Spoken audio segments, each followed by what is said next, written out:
வணக்கம் வணக்கம் வணக்கம். ஐயா ஐயா சித்த மருத்துவத்தில் வடலைன்ற மருந்து இருந்தால் தான் சிறப்பான மருத்துவம் செய்ய முடியும். அந்த குரு மருந்து இல்லைன்னா வைத்தியம் சரியாக செய்ய முடியாது அப்படின்னு சொல்கிறாங்க. அதனால் எங்களுக்கு அந்த வடலையினுடைய விளக்கமும் அதனுடைய செய்முறை, அதை எப்படி செய்யணும், அந்த செயல்முறை திட்டத்தையும் விளக்கி சொன்னீங்கன்னா எங்களுக்கு உதவியாக இருக்கும்.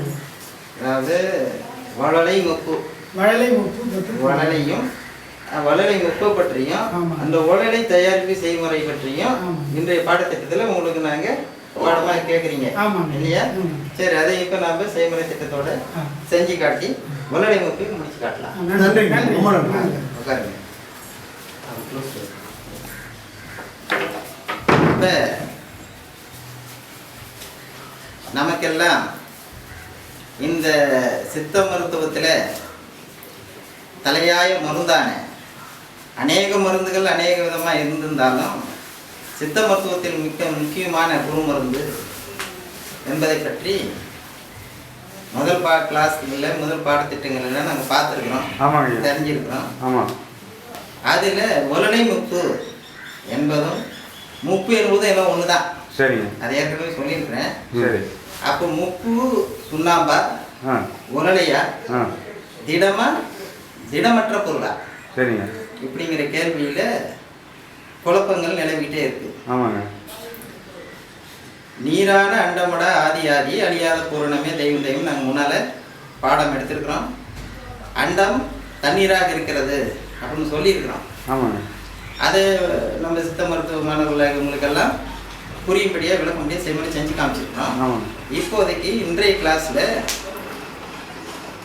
துகளில்லா பிரணவமே சுயம்பு நீர் அப்படின்னா அது ஒரு துகளான பொருள் அல்ல,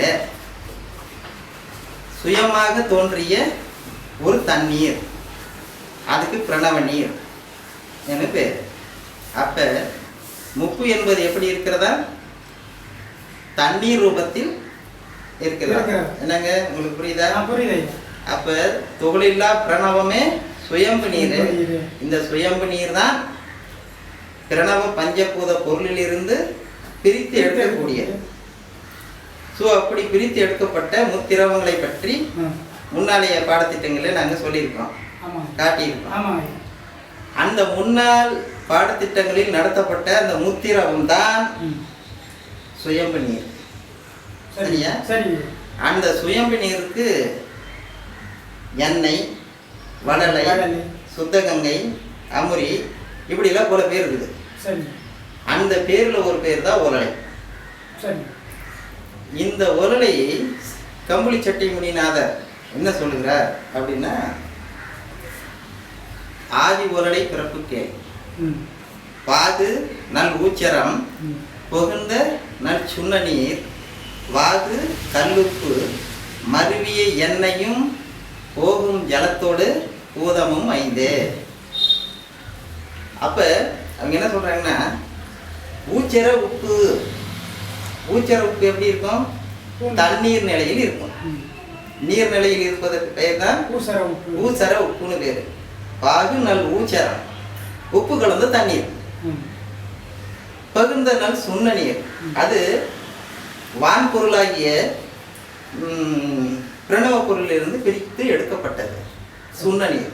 அது ஆல்மோஸ்ட் வெந்து வேகாம இருக்கக்கூடிய அந்த உப்பு நீரை சுண்ணனிலிருந்து எடுத்த தண்ணீரை உப்பு நீர், உப்பு கலந்த தண்ணீர். இதுக்கு ஊச்சர உப்புன்னு பேர். உப்பா தேடினா சிக்காது, அது தண்ணீர் ரூபத்தில் இருக்கக்கூடிய. அப்ப பாகு நல் ஊச்சரம் புகுந்த நல் சுண்ண நீர். இப்ப சொன்ன சுண்ண நீர் வாகு கல்லுப்பு மருவி, அதிலே கல்லுப்பு நீரான கல்லுப்பு. அதுல இருக்கிற உப்பு என்ன உப்பு? நீரான கல்லுப்பு.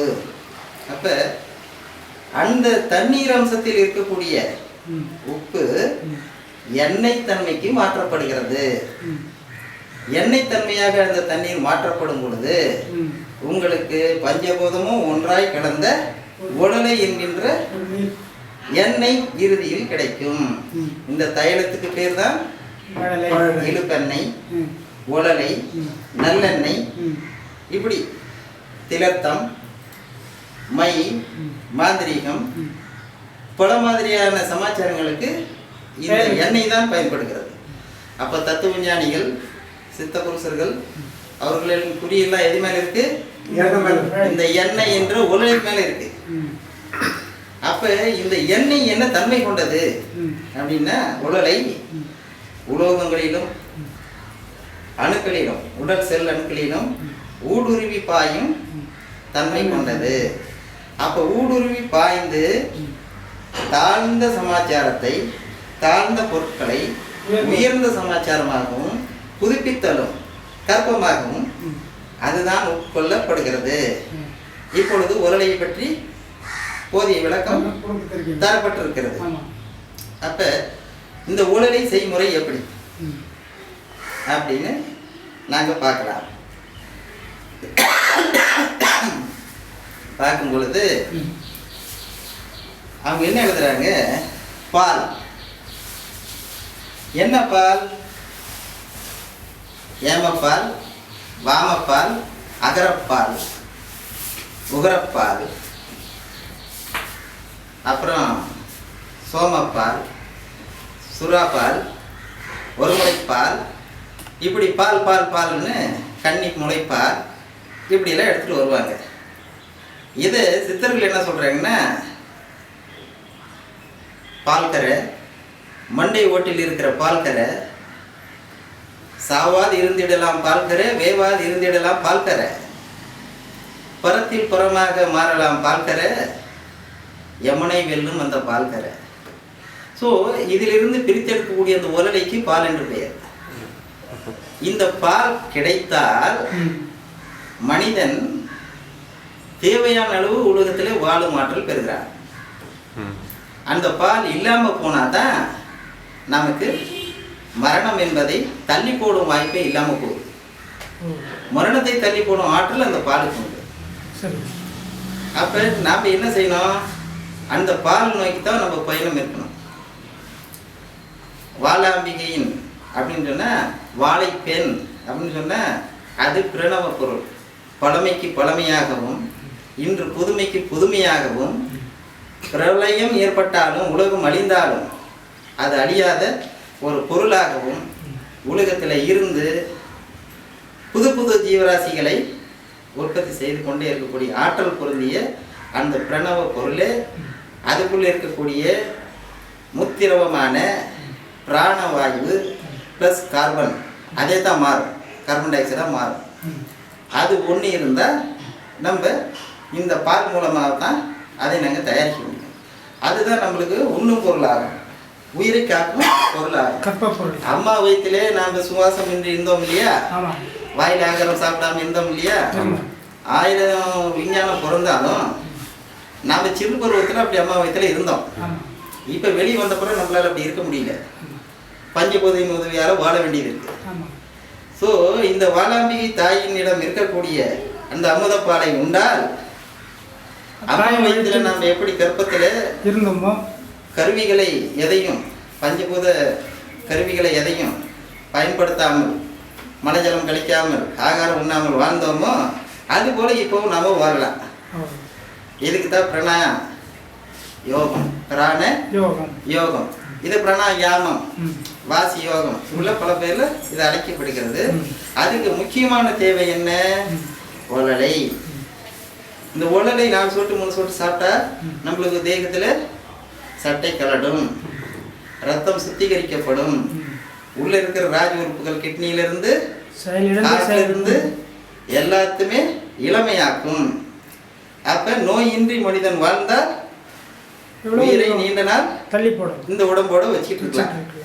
உள்ள இருக்கிற ராஜ உறுப்புகள் அத்தனையும் கெட்டு போனா செத்துதான் போகும். அப்ப அது புதுப்பிக்கிற மருந்து இல்லாததுனால செத்து போறோம். இப்ப அதுல இருந்து விடுதலை பெறணும்னா நம்மளுக்கு தேவை என்ன? வளலை என்கின்ற எண்ணெய். இது சிறு குழந்தையா நாங்க பிறக்கும் போதே உள்ளெண்ணெய் ஊத்துவார்கள் அந்த காலத்துல. அதை ஊத்தி காட்டுறாங்க. இளநீரில ஆமணக்கெண்ணெய் சுத்திகரிச்சு செஞ்சு வச்சு அந்த குழந்தைக்கு ஊத்துவாங்க வாயில. அது இதனுடைய துவக்கமே.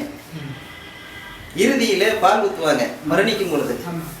அது அந்திம் காலத்துல, இறுதி வரும் காலத்துல சாகக்கூடாது, மீண்டும் எழும்பணும் அப்படிங்கிறதுக்காக அந்த யமனை வெல்லும் பால் ஊத்துனா எந்திரிச்சு வாங்குங்கிறது ஐதீகம் அந்த காலத்தில், சித்தர்களின் காலத்தில்.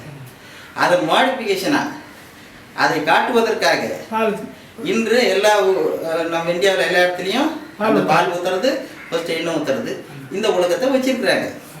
அதனால இப்போ நாங்கள் என்ன செய்யறோம்னா, இந்த பால் திரண்டு வந்தால் இதுக்கு உகரம். இந்த பாலுக்கு என்ன பேரு? உகரம். அப்ப இந்த உகரப்பால் நம்மளுக்கு ரொம்ப இம்பார்ட்டன்ஸ் அப்படிங்கிறது புரிஞ்சுக்கணும்.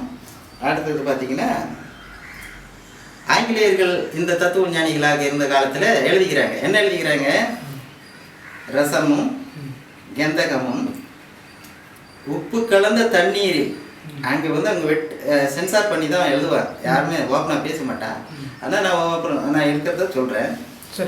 ரசம் கந்தி இரண்டும் உப்பு கலந்த தண்ணீரில் அப்படின்னு இப்போ நான் இப்போ இருக்கிற ஜெனரேஷன் புரிஞ்சுக்கிறதுக்காக அப்படி சொல்கிறேன். ஆனால் அவங்க அப்படி சொல்லல. ரசமும் கந்தகமும் ஒரு நீர்வீழ்ச்சியில் சண்டை செய்கின்றன. அதில் உப்பானது கந்தகத்தை மரணக்காயம் ஏற்படுத்துகிறது. கந்தகத்தின் மரண காயத்திலிருந்து ரத்தத்திற்கு பதிலாக பால் வடிகிறது, வெந்நீர பால் வருகிறது. இந்த வெந்நீர பால் கந்தகத்தின் முதல் சத்து அப்படிங்கிறார். அப்ப கந்தகம் உருகினால், கொழுப்பு உருகினால் நம்மளுக்கு கிடைக்க போறது எண்ணெய், தைலம். அப்ப இந்த தைலத்துக்கு ஃபர்ஸ்ட் டேக்ல வருது, முதல் செய்முறையில் வருது வெண்மையான தண்ணீர்.